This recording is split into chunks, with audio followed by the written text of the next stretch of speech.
you. All right. So how many of you have entered an order already? Or started entering or creating orders? I have. Okay. Okay, well, hopefully most of you. If not, that's okay. All right, so this is how it, okay, so I'm going to show you guys what we have here is our temp order workflow.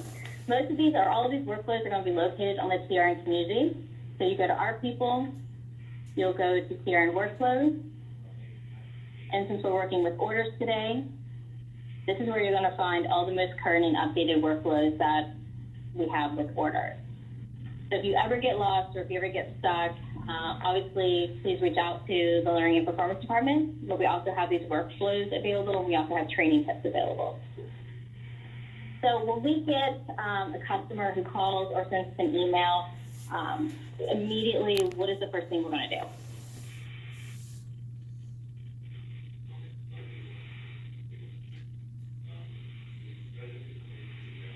Anybody? What was the question? So a customer calls or sends you an email saying they need you to fill an order. What is the first step that we're going to take?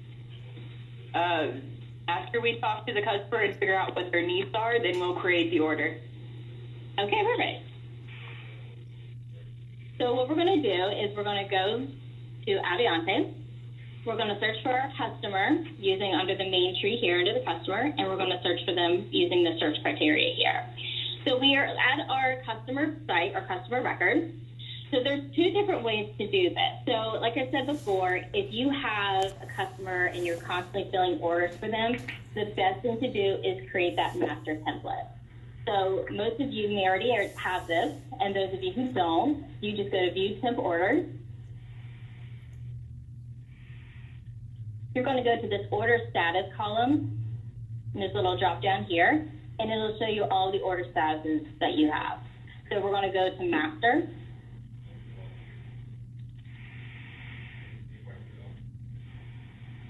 You're going to find the job title or the position that the customer is wanting you to fill. So we'll just say painter for this one. You'll double click on that order. And then what you'll do is you'll go to this action drop down and you just hit copy order. So from in here, you're just going to verify this information is correct. You can go in here and change the start date. So if they wanted to say to start next Friday, you would change it to there. And then you would just hit finish. And so what this is going to do is generate that order. Does anybody know where this open order is going to flow to? It's going to be on the Avionte. Hold on. On your job board, on your, under orders. Okay. Correct? Under orders? Yeah. So here, that's okay. So here's just a little piece. What counter will this order flow to? What counter? Open orders counter. Perfect. Awesome. Who said that? Yeah. Michelle. Oh, good job. Okay, yeah. So any order that you create that's going to be an open order is going to flow to your open order counter. I'm going to go ahead and cancel this. Okay, so that's one way of getting an order created from the customer. The other way is, let's go back to the customer under the main tree, is to place a temp order. So this is going to open up a new web box, and you're going to make sure again that the customer information is correct. We're going to go in here and make sure we have the correct worksite address. Some of you may have one, others may have several different locations, so make sure when you are creating this, you are choosing the correct one. Then we're going to make sure, obviously, the branch name is correct, and then the order type. So again, depending on who this customer is, let's make sure that we select the correct order type. So for Vidito Industries, mostly deals with a lot of like industrial or with auto parts and things like that. We're going to choose light industrial. After that, we're going to make sure we choose our job title. So let's just say that they want general labor. And then we're going to make sure our worker comp code is correct. And if you just hit that drop down, obviously we do not want the 8810 because that is more office. So we have two different worker comp codes here. So there's obviously several departments with this customer. So again, you want to make sure that you select the correct workers' comp code for that position. So we'll just say it's this one here. The start date, you can go ahead again and let's go ahead and change it to the 11th. And then over here under rates, we want to make sure we select the right shift. So we'll just keep it at first shift. And then the markup. Again, a lot of this populates automatically because we have set most of these as default for this particular customer. But again, you want to be careful because if it is a different position that they do want to change the pay rate or shift on, we want to make sure we select the right one. So let's go ahead and just keep it at this $9. We'll go under here under the pay rate and we'll put 9, not 93. And then you just hit tab and it automatically populates the bill rate and the overtime pay rate and bill rate for you there. Next, under users, it's going to automatically default the account manager on some person who originally created that, and then yourself as the user for creating this order. And we want to keep the recruiter blank. Can anybody tell me why we want to do that? That's where we get our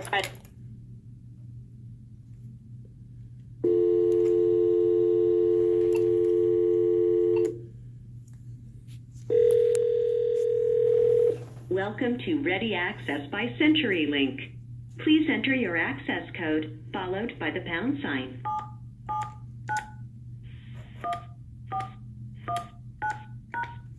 Thank you. Please stand by. You will now be placed into conference. Open to master. So we can go ahead and just copy it later on if we get another order that's familiar or the same one. So just keep that in mind. You can change that status. But in this particular case, we're just going to say this is a new position, and we're just going to leave it as open, and it's a one-time fill. Most of you, if you do give this warning saying the customer is the root customer, that is completely fine. Just hit yes. Okay. So next step after this is making sure that we put any extra information. So for example, like the safety notes here. This position requires steel-toe boots, safety glasses. All other PPE will be provided by this customer. Can anybody tell me where this information flows from?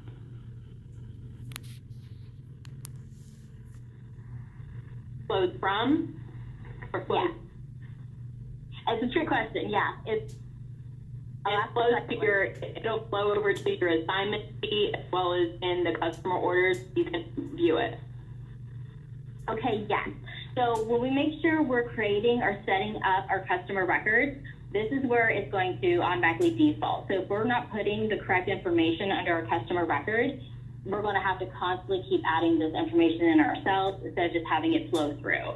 And you are correct about the assignment start sheet.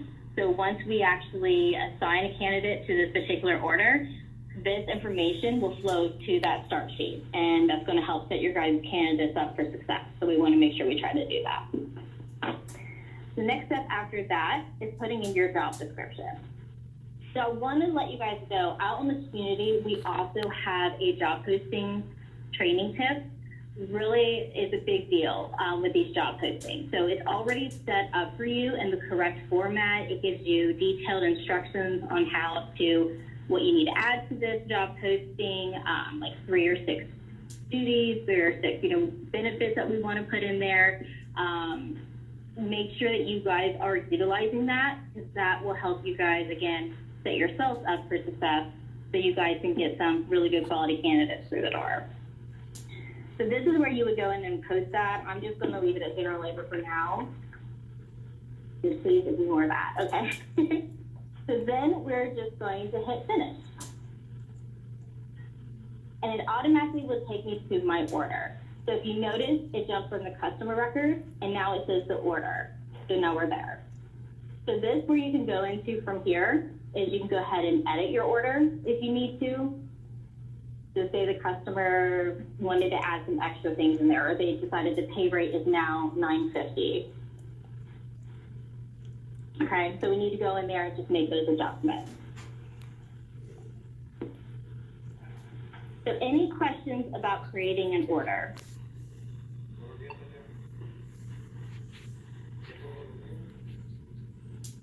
Okay. Everybody feeling pretty good about it?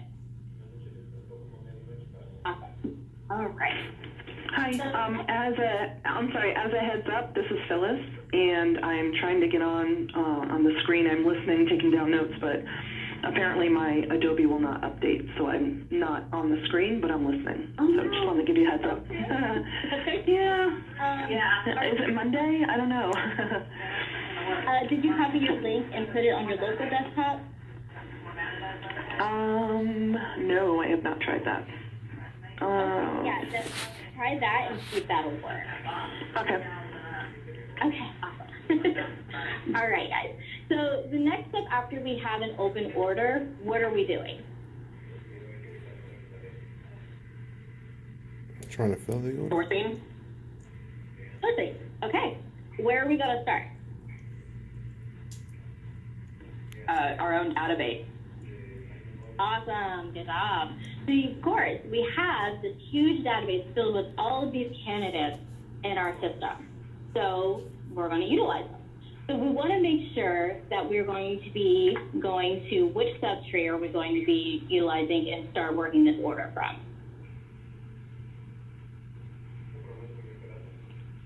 Employee.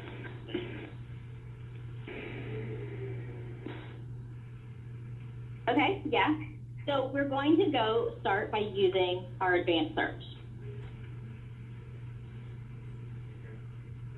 How many of you started using your advanced searches? I have. Okay, good. I have. It is the most, this is the most easiest way to help us pull a list together of candidates that we're trying to recruit to put on this order. So what we're going to do is I'm just going to say I found a candidate. We did advanced search, and I'll go into that a little bit more after this. So we have this candidate that we pulled up. They had the past work history of a general labor. I know that didn't give a lot of detail, but they're active in the system, and they've been interviewed, fully hired with us. So this candidate looks very awesome. We're going to go ahead and call and reach out to them, and then by doing that, we are going to follow this job offer workflow. Again, this is out in the community. If you don't have it printed off, at least know it is here and to save it. So we've got this candidate. They have accepted this position. So what is the next step that we're going to take?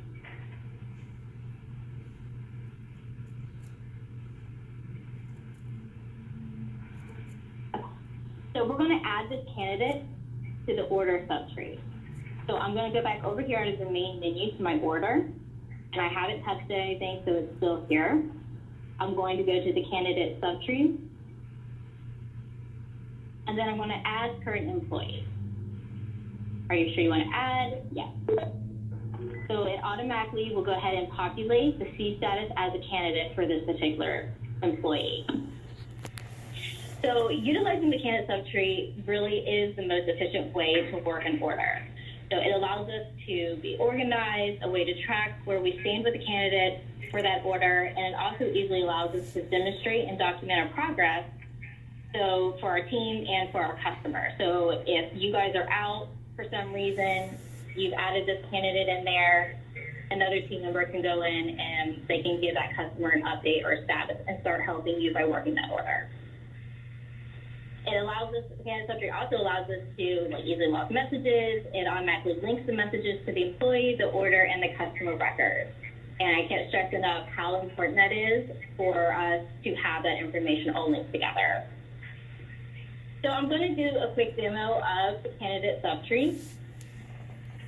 So we have this candidate, we'll just call it applicant. And then what we're going to do in the process is that we now have this candidate, and they say that they have accepted this position. So we're going to change the C status to offered. We're going to tab over. It's going to ask us if we want to log a message. We always want to say yes. It should automatically change the action type to job offer. You can keep this information in here. You're more than welcome to keep this information here as well. I would typically go ahead and take this out, and I would just put in accepted, bid home, first shift, or just whatever the position is. So you can put that information in there. And notice under attached to here, again, it attaches to the employee's record, it's going to attach it to the order, and it's going to also attach it to the customer. And then we're just going to hit finish. And now we have this candidate message, which is going to be under here. Go ahead and refresh that. Refresh again. And there's that message there. So we're going to go back to our order. So say for example, Vidito in particular, they have a background requirement and a drug screen requirement. So we're going to contact those candidates. We've already talked to them. We're going to let them know of these requirements, of course, before we've offered it to them. And then because they accepted the position, we're going to make sure that we go into crim check and we submit the background. And then we're going to log the notes here. So we're going to just put background pending. And say they did do the drug screen and they passed. And again, for your customers, each one is going to be different. So if some of you do the swab, make sure you write that down here. For Vidito, I believe they do the 10 panel, and you can put pass for the drug screen. And then you just pass. Any questions so far? Hey, Danielle. Yeah. When we generally put it in, we do DS10. Is that sufficient enough? Say that again?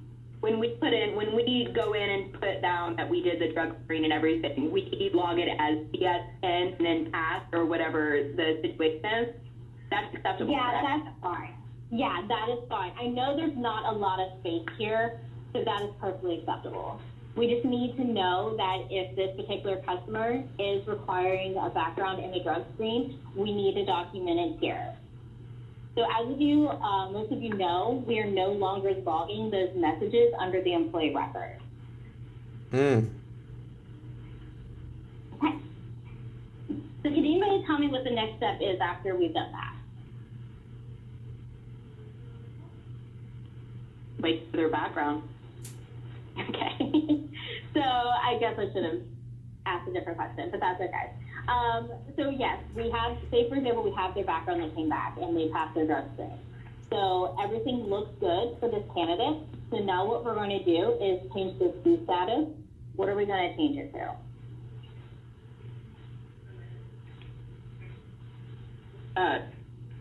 Well, if everything's done and it's changed, then we assign them. Good job. Good question. That was awesome. Yeah, so we already have everything done. The only thing we're going to change here is we're going to say the background is complete. And then all we're going to do is hit this little blue arrow, and it's going to assign that candidate.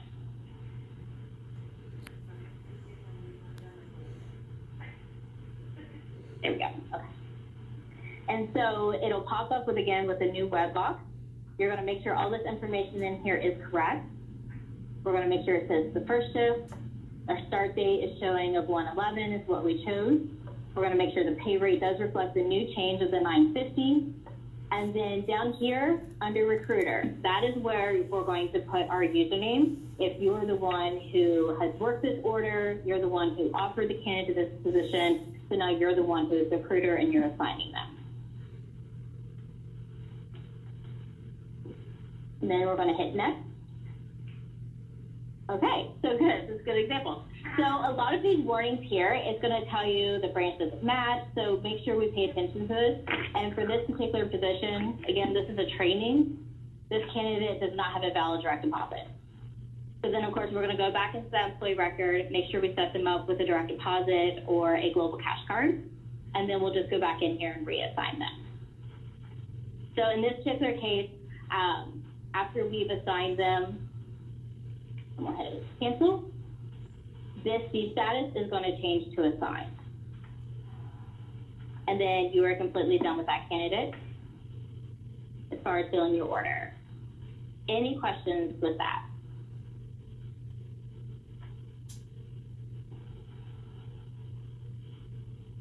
Awesome. So I'm going to touch briefly on this position or this particular case as well. I'm not going to go a lot in depth with it, but if you do have any questions, please contact me afterwards and we can talk a little bit more about it. So as everybody knows, that we also have a pre-adverse actions workflow. So if you do get that particular candidate's background back and it does not align with the customer requirements, we want to make sure that we change the offered status, or not offered status, I'm sorry. So we want to make sure that we contact the candidate, let them know that we did receive and it did not align, and then we're going to contact the customer as well. If that candidate agrees and says, yes, I forgot, or yes, that is correct, we're going to change the C status to background and match. We're going to make sure we're logging that message. And again, it automatically populates it for you here. And then you can just leave this here, or you can type in your own information to say the background doesn't align with the customer requirements. And then again, it's going to link to the employee, the order, and the customer, and then you just hit finish.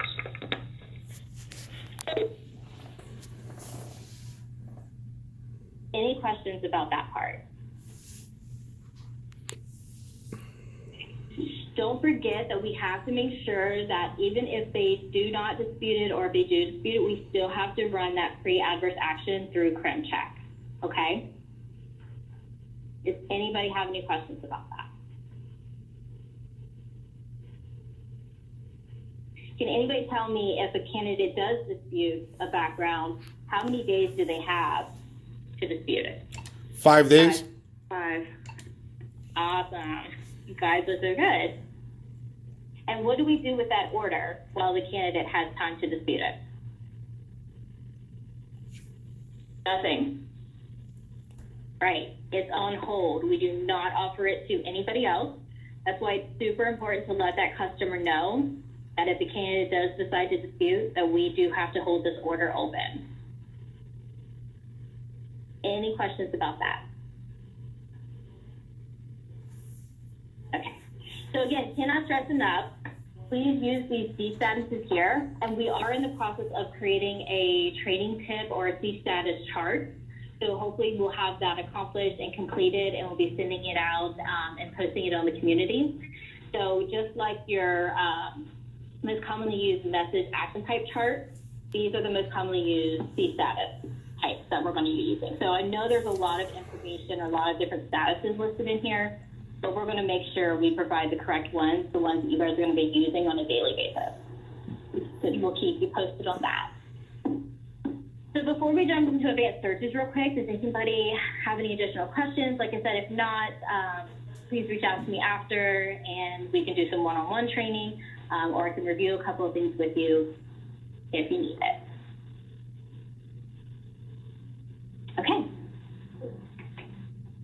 So going into advanced searches, again, most of you have asked already, so that you've been working these. So can somebody tell me, what ways do we use advanced searches in our workday?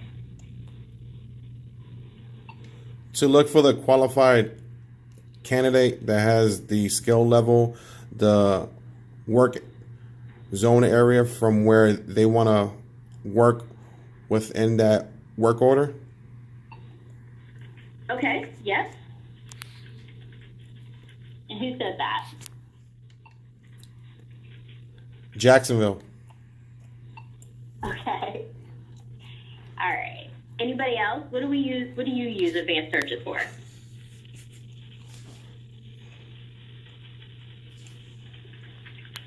Database cleanup. Perfect. That's a good one. Yes.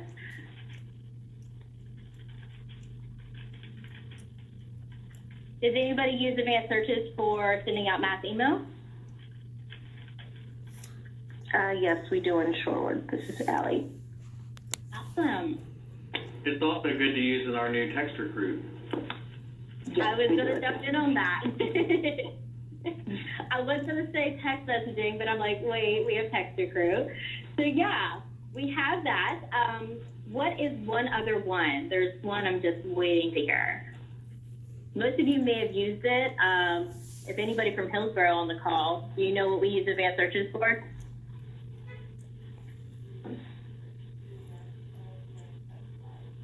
Okay, so a lot of us use advanced searches for column alls. Has anybody used that before? Once or twice I have. Oh, Okay. Again, reach out if you guys want to know more about call-em-alls. It is a really good, helpful tool, and I can help you guys set that up if you need it. So just let me know after the call here. So I'm not going to go more really in depth with the advanced searches here. I do want to let you guys know that we have jump starts available through the help desk portal. So if you ever need a really in-depth or you're not sure how to build a search for a particular order, please submit that ticket. And once somebody from the Learning and Performance Department, we will schedule time. It normally takes about 10 to 15 minutes to help you build that search. We'll save it, and that way you guys can use it if it's a recurring order. So most of these I want to show you that we do advanced searches for. So we're going to go and we use our search type here. And so it lists employee, the customer, the temp order. If you need to find a contact, the assignment, an agency, and direct hire order. So if you notice, most of these under the search type are also going to be most of our main menu searches over here. So a lot of us are going to use this particular search type for employees, so we can find and start building to find specific candidates or information needed, so that way it's a quicker and a more efficient manner. So I want to let you guys know or keep in mind that the results from an advanced search are only as good as the information that we put in Avionte. So if you're interviewing a candidate and you're just getting the bare minimum, that is not going to help you whatsoever when you try to find them through the system through using advanced search.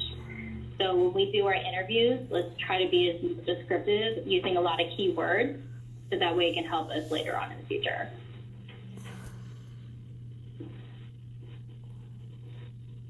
All right, so we're just going to build a basic search here. So we're going to start by using the address. So we're going to look at the zip code under here under the select field and description. And I'm just going to use the one here for Chillicothe. And we're going to hit add search. And then I'm going to look at the radius. So when you're building your search for this particular general labor position, we want to try to find candidates who are willing to travel however far for the pay rate. So pay rate is like $9.50 an hour, and it's a really hard, dirty job. How many miles do you think we're going to have to go to try to find this candidates to come in here and work there? So when you're looking 3.5. 1. Sorry. I'm going to go like 20. No, we'll see. It's really hard. So that's why when we're trying to search our database for these guys or these qualified candidates, we need to really think okay, in their shoes, would I really travel this far for $10 an hour to do this really hard job? So we need to try to keep that in mind. Otherwise, we're calling out to all these candidates, and they're probably laughing at us really, why would you call me for that type of position? Have you seen my work history? So we want to save that trouble from everybody. So always when we're using radius, we always want to use less than or equal to, okay? So what that's doing is it's looking inside of that zip code of 45601 and not outside of it. Otherwise, we're going to get thousands of candidates outside of that position. So let's go for 10 miles for this position. And then we'll hit add search. The next step that I want to go to is under detail. So again, another thing to keep in mind, as you're going through this table here, it's going to be almost the exact same thing that you're going to find under here. So when you're thinking of okay, detail, where am I going to find their status? You're going to find the status under detail here. And that's where we're going to be searching from. So we're going to look at the employee status. We're going to do equal to, and of course we need to fill this order. We have about a week. So we need to think of active candidates. And let's put some inactive candidates in there as well. And we're going to hit add search. And one thing to point out, when you are pulling in active candidates, we always want to select this on assignment equals false. So that way it does not pull any of our candidates that are currently on an assignment with us. Okay. The next step we're going to do, going through our table here, is I want to look through past jobs. This customer does not require a resume, so I'm not too worried about searching for that. So we have job titles, and then we're going to have like, and I'm going to just say general labor. That's a lot. What's another good one? So we don't have a lot of specific skills for this position. It's just a general labor position. So what other terms we need to keep in mind that employees or candidates are going to use for their past jobs? So another one would be like warehouse, factory. So again, we're trying to think of keywords that we're going to commonly see for this type of position. So we just have our pretty much like our foundation here. The next step we're going to do is go to our search grouping options. And what this does, again, everything here from our zip code, our miles, our statuses, our assignment false, we want to keep those as required items. Everything else from job title or any additional like skill-based or resume information that you want to add, those we always want to make sure that they're optional. So it broadens our search a little bit. And it doesn't just focus on just general labor or just warehouse or factory. It's going to go and broaden that search a little bit. And then we're going to put these in a separate group here. Down here, we want to always make sure that even though these are optional, it is still a requirement that we do try to find something. And then we're just going to hit run our search, cross our fingers, and hope we get some candidates.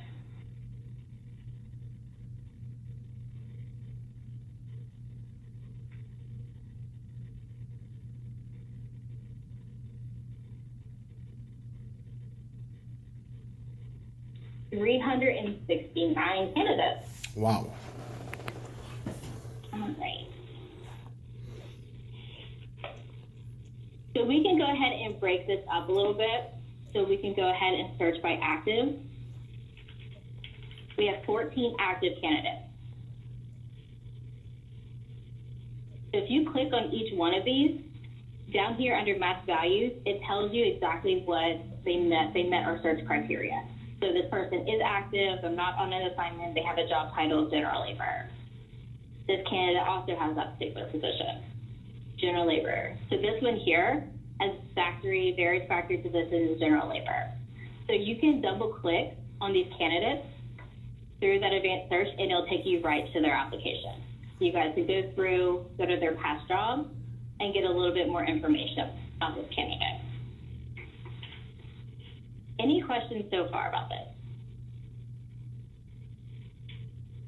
Okay. The other thing I want to show you is that, so we have all of these candidates, they're active, we want to add them to our current order. So we're going to go to the select, and it'll automatically select all. We're going to select the action drop down up here. And then we're going to hit add candidates to current order. It's going to automatically pop this up and tell us what we want to look at and view the order. We want to hit yes. So there's all of our candidates. So now we can start working this order, divide it up amongst your team, just do it yourself. But we want to make sure that now we're going to reach out to each one of these candidates and we're going to try and work this order.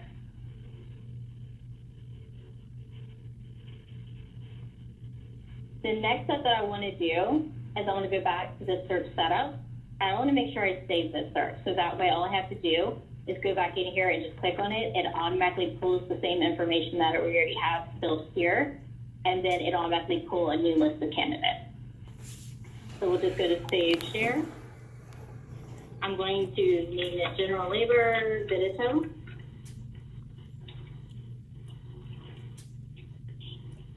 And I want to make sure I share it with my team. So I'm going to use the Chilla Coffee branch. I'm going to select the checkbox there and then hit finish.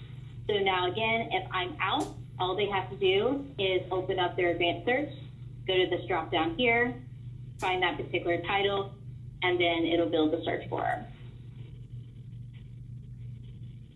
Any questions?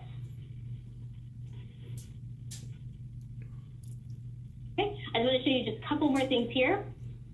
So back under our search results, under this action dropdown, we can also add these candidates to a favorites group. We can pull that column on list, we can do a quick preview. And this one is particular, I love about this one is that if you have searching for resumes, what it does is that it's going to pull the resumes if they have them, but we didn't search for that. So what it'll do, resumes side by side here. And that way you can get an idea. It'll highlight the keywords or the skills that you particularly listed. And then down here under the employee list, you can bounce back and forth between each of these candidates if they have a resume here. What also I love about this feature is that it has like a brief summary of the candidate's employee record. So you can jump in here and look at messages. You can look at their skills right away, their education, their past jobs, and requirements, or any certifications they have uploaded.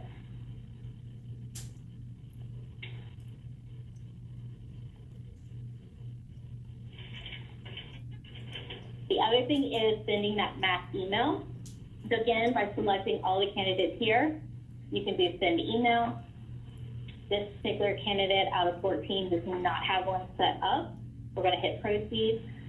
Here, it's going to tell you to send your mail option. You really do not need to change anything here. It's automatically defaulted for you. So you just click OK. And then you can start saving or building up your email here. So I would automatically save it into a favorites group. And you can name it again, general labor.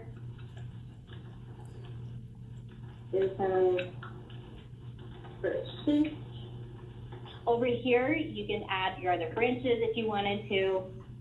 And then we're going to hit next. And then it automatically lists all of the candidates that we have. Again, that's not very many. And then we're going to hit finish. Okay. And this is where we can start building our email. So again, we can change our description to general labor.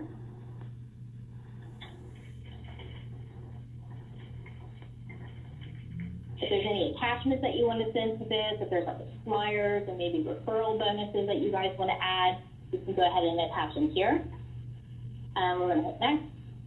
And then you can start creating your email.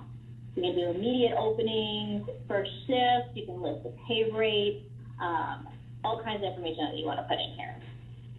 And then you would just complete the email and hit finish. Really recommend not sending out a lot of emails at one time through Avionte. So if you do, like for example, this particular position, we found like 14 candidates. That's pretty good amount. So I would try to keep it at least to 20 or 30. Definitely do not want to do more than that because it will slow the system down, and we already know that to function well. So any questions about our advanced searches, sending out emails, doing column alls?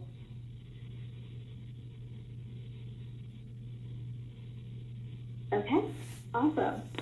Well, that is all I have for you guys. So again, please submit Jumpstart if you want to need help building a search. We're more than happy to help with that. And again, it does not take very long for us to help you build that.